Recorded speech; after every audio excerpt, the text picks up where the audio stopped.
que iam ter 20 aparelhos de TV. Apareceu uma quantidade de estudantes assim espantosa para assistir. Nós tínhamos 2 aparelhos de TV só montados, e foi um evento muito importante, e eu me lembro que a gente conversou depois, que era o seguinte: nós estávamos fazendo um grande desafio. Vocês imaginam o que era a ditadura, né? O desafio era fazer um evento organizado e para os estudantes, né? Organizado pelos estudantes e para os estudantes. Era um desafio dentro da USP enorme. E a gente fez uma análise, eu me lembro do Queiroz conversando comigo sobre isso, como que a gente poderia evoluir mais politicamente em outros eventos assim para frente. Eu queria deixar aqui, então, só registrado isso.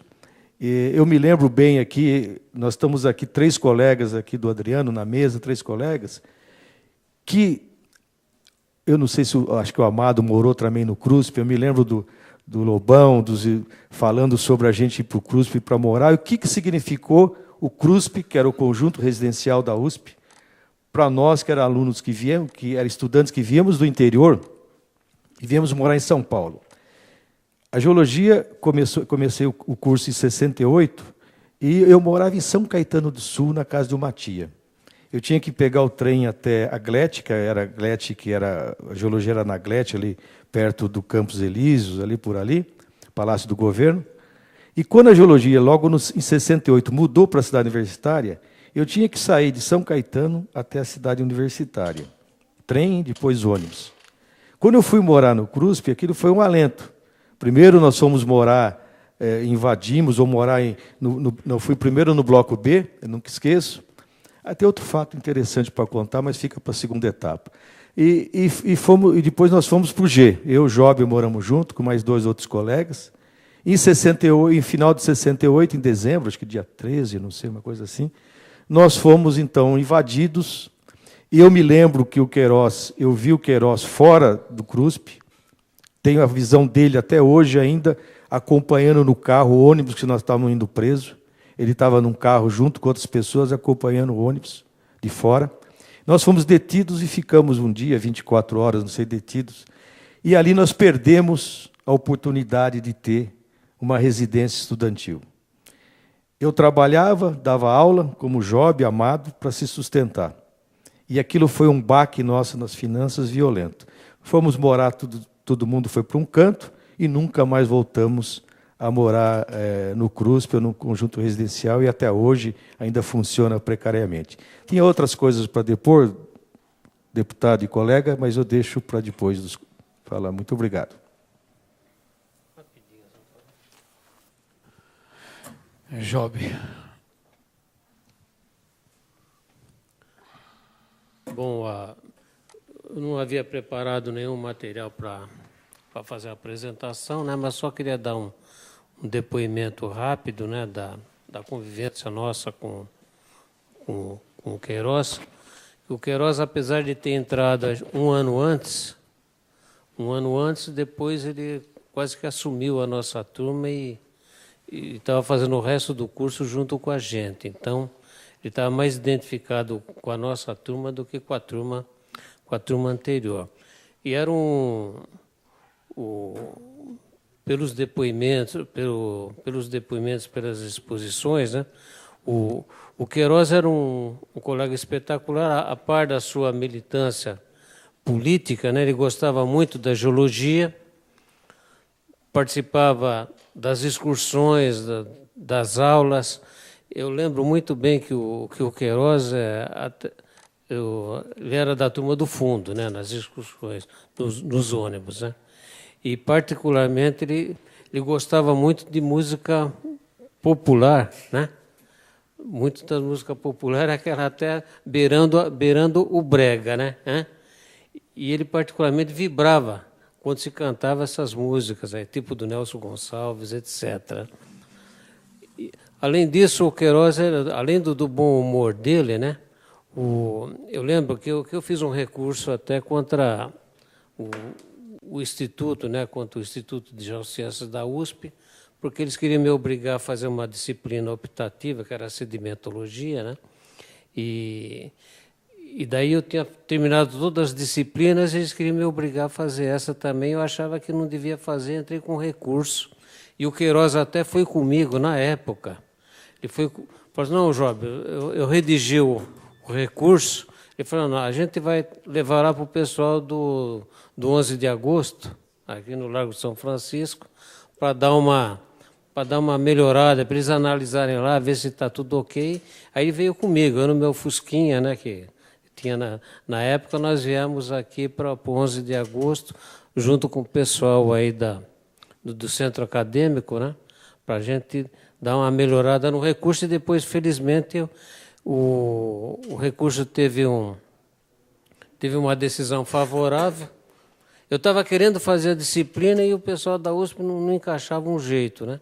E com esse recurso, a decisão do jurídico da USP falou, não, você pode se formar, não precisa nem fazer a disciplina. Foi até melhor do que eu estava prevendo, né?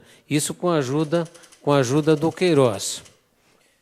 Eu lembro muito bem que nessa época a gente veio para o 11 de agosto aqui, o Queiroz aí aproveitou, levou um material, né, para divulgação lá na USP, e no meio do caminho a polícia estava fazendo uma blitz, revistando tudo quanto é carro, aí ele mesmo pegou o material e saiu. Se a gente fosse pego naquele dia lá também, nós dois estaríamos em situação já bem delicada, né?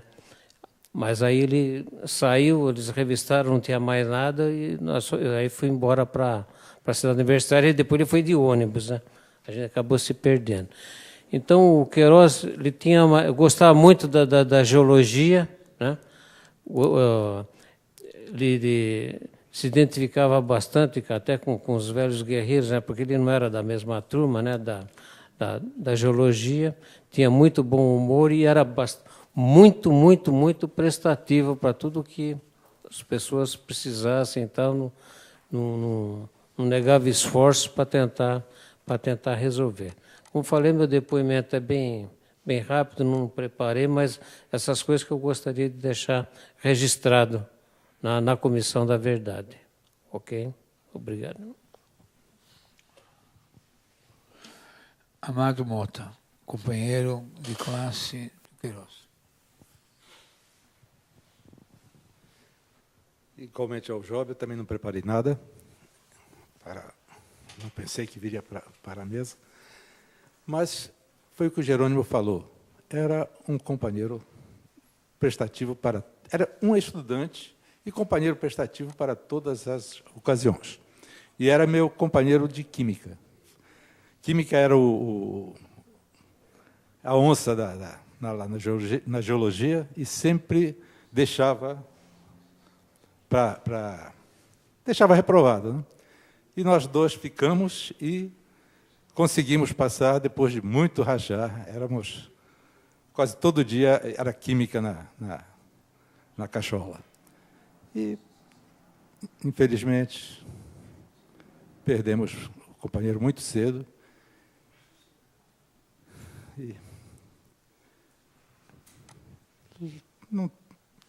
Infelizmente, foi uma época que só temos a lamentar.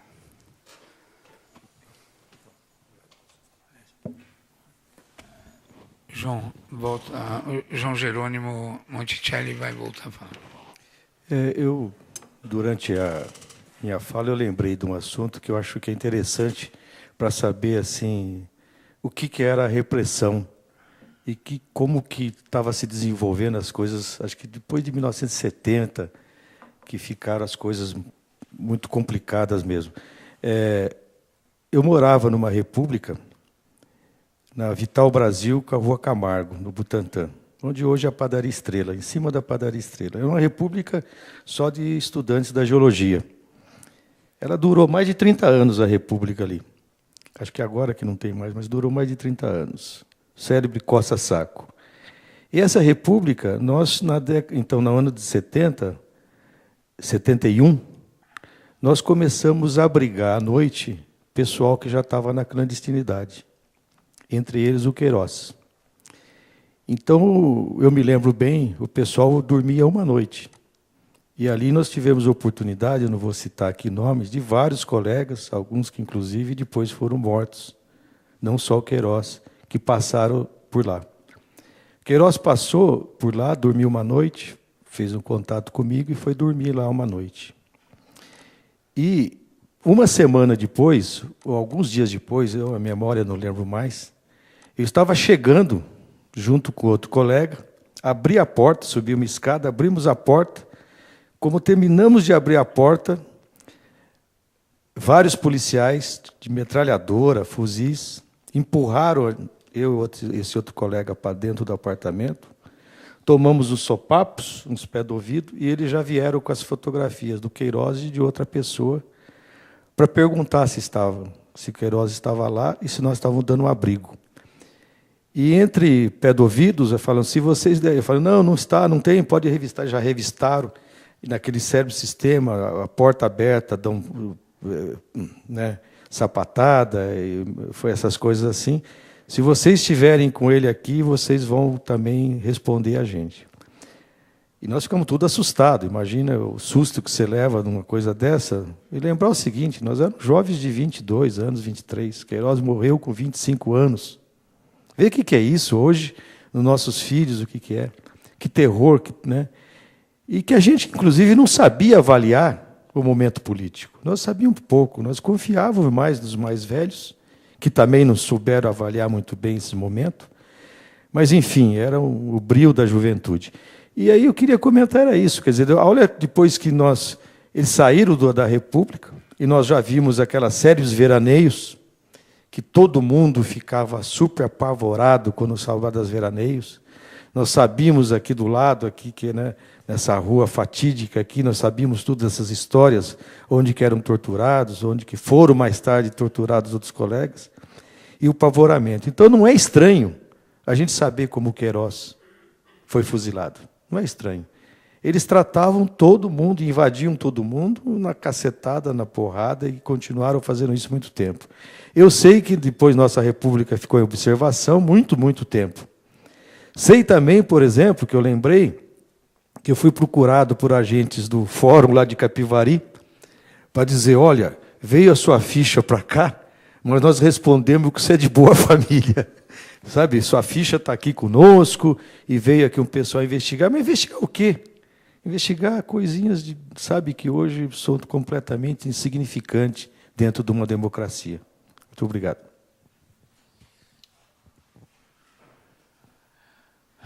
Bom,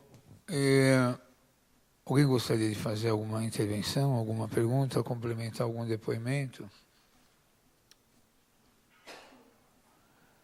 Eu não tenho por hábito intervir nesses depoimentos, mas eu vou falar algumas coisas. O Queiroz foi companheiro lá da Zona Leste. Sua família morava na rua, lá na Vila Matilde, próximo à Igreja dos Olivetanos. A Melinha Teles, depois do Paulo Guerra, colega da Geologia, ter testemunhado a pedido do colega Enzo Luiz Nico Júnior, ajudou a instalar o processo do Queiroz na Comissão de Mortos Desaparecidos para a família. O Sidney era vivo, a mãe do Queiroz era viva, e foi muito importante o trabalho que a Melinha e o Enzo e o Paulo Guerra fizeram. E o Lobão compilou esses documentos sintetizados pelo Sidney já falecido. O Queiroz, eu entrei na Geologia em 1969, na GLET. O trote, a recepção aos calouros, foi lá na GLET.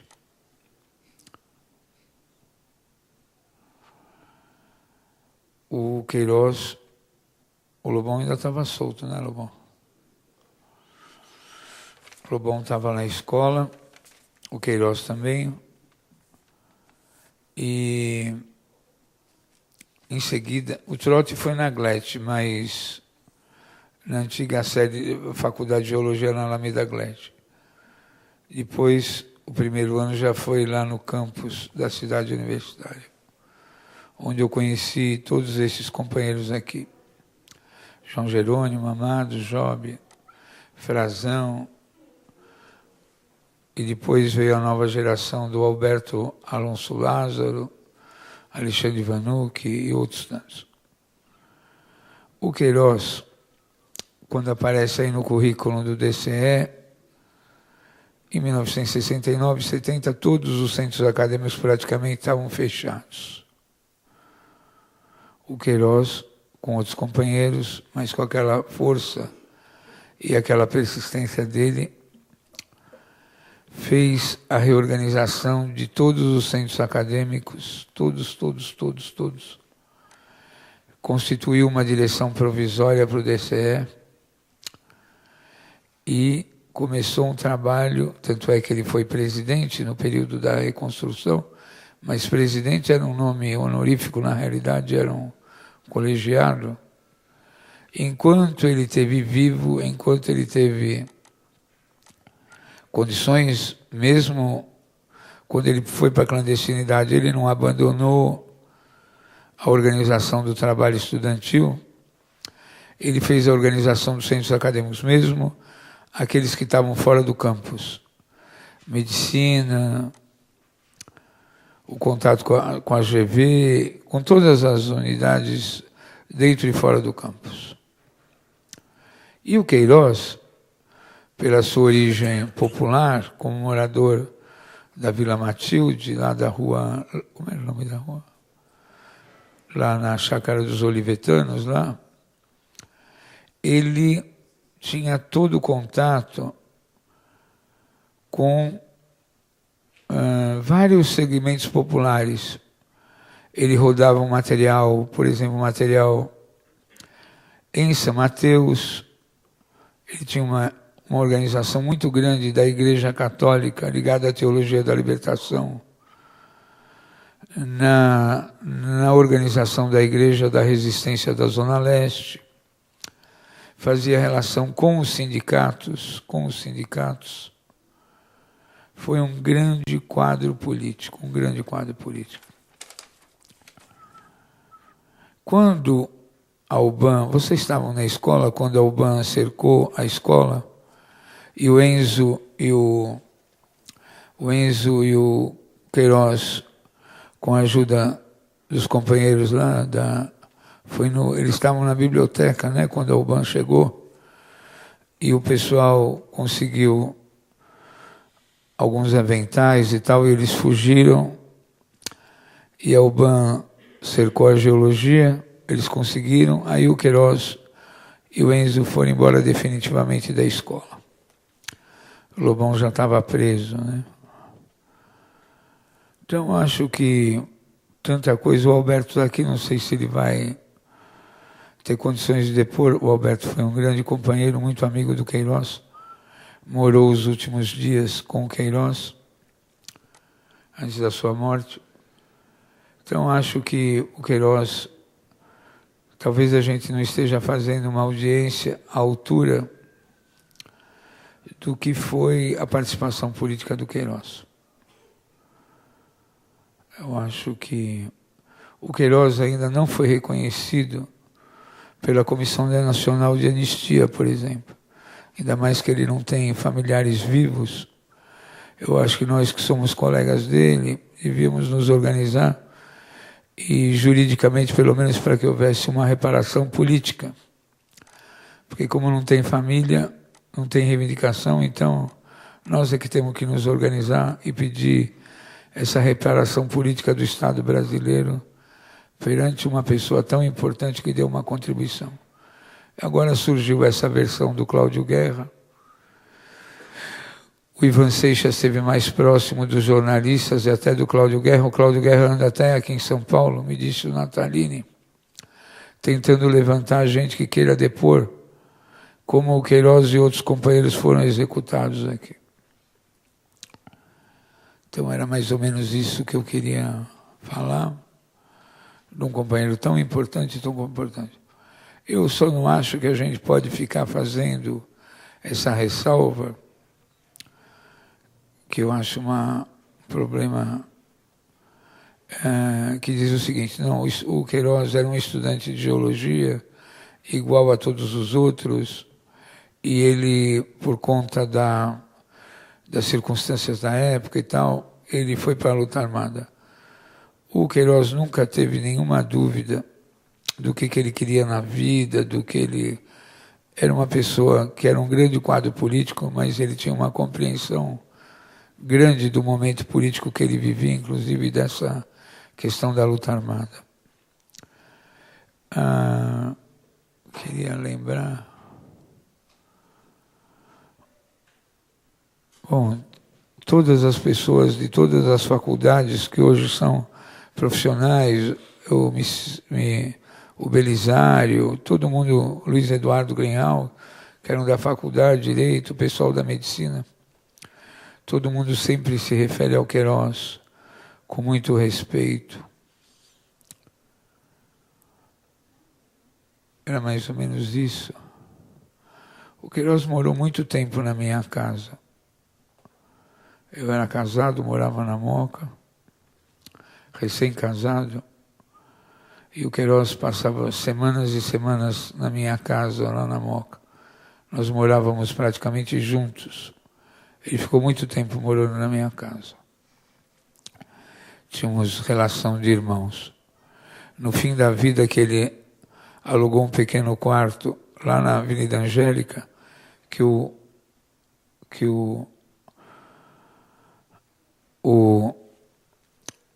Alberto Alonso Lázaro chegou a morar com ele nos últimos dias, antes dele ser executado. Ele deu uma enorme contribuição, embora a morte do Alexandre tenha sido antes da dele, e o nome do DCE tenha recebido o nome do Alexandre, o Queiroz, eu não tenho dúvida nenhuma de dizer que ele foi um grande organizador da resistência, principalmente no período depois do fechamento do CRUSP, depois do fechamento dos centros acadêmicos. Tinha uma capacidade cultural, de organização cultural absurda, além dos textos que ele escrevia, dos poemas, dos fanzines, daqueles jornaizinhos que ele fazia, uma contribuição teórica, né? E o contato lá com o grupo de teatro da medicina, que era coordenado pelo Gelson Reich, pela Lídia Gerlenda, pessoal do GTM, com o pessoal da FAO, que era um pessoal de uma erudição muito grande lá. Enfim, a geração pós-68, depois da queda do Congresso da UNE em Biúna, o Queiroz foi o grande organizador dessa resistência. O Lobão fez a transição enquanto estava solto, e o Queiroz herdou com o apoio de vocês todos. Frazão, João Jerônimo, Mané, Amado, Job e toda aquela geração que nós herdamos. Vocês são os sobreviventes e o Brasil agradece, principalmente a coragem que vocês tiverem vindo depor aqui hoje. Muito obrigado.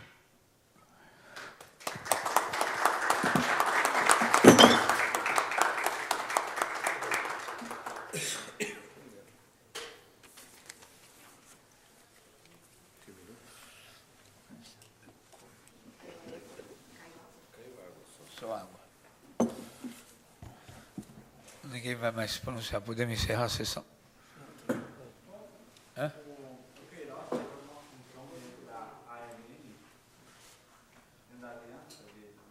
Se ele era membro da LN, sim. Sim.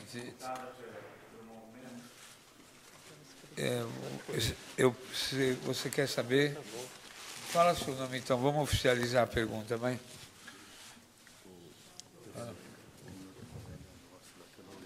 Roberto Alonso Lázaro. Mas ele está... Oi, meu nome é Israel, sou de Limeira. Eu queria saber se o Ronaldo teve alguma função específica dentro da ALN? Assim, as ações práticas ou alguma coisa ligada assim, no sentido de ação mesmo, né? O movimento ele tinha como função fazer tais e tais ações. Se isso, eu não tenho... nós temos os dossiês, nós não temos aqui a parte da acusação policial, mas o Queiroz foi membro da ALN, sim. Agora, quais as acusações que estão no processo contra ele, isso aí é uma parte que a polícia que levantou e fez acusações. Nós não temos nenhum dado sobre isso. Mas ele era da ALN, sim. Mais algum esclarecimento? Eu posso te passar, além dos dossiês que nós lemos aqui, podemos dar mais alguns elementos. Você pode também ter o livro do Caio Túlio Costa, O Cálice, que fala bastante do Reinaldo Muito Queiroz.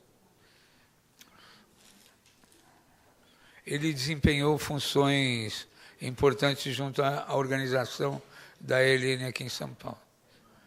Ele teve, segundo o dossiê, desde 1969, ele, embora no movimento estudantil, tinha contato com a ALN.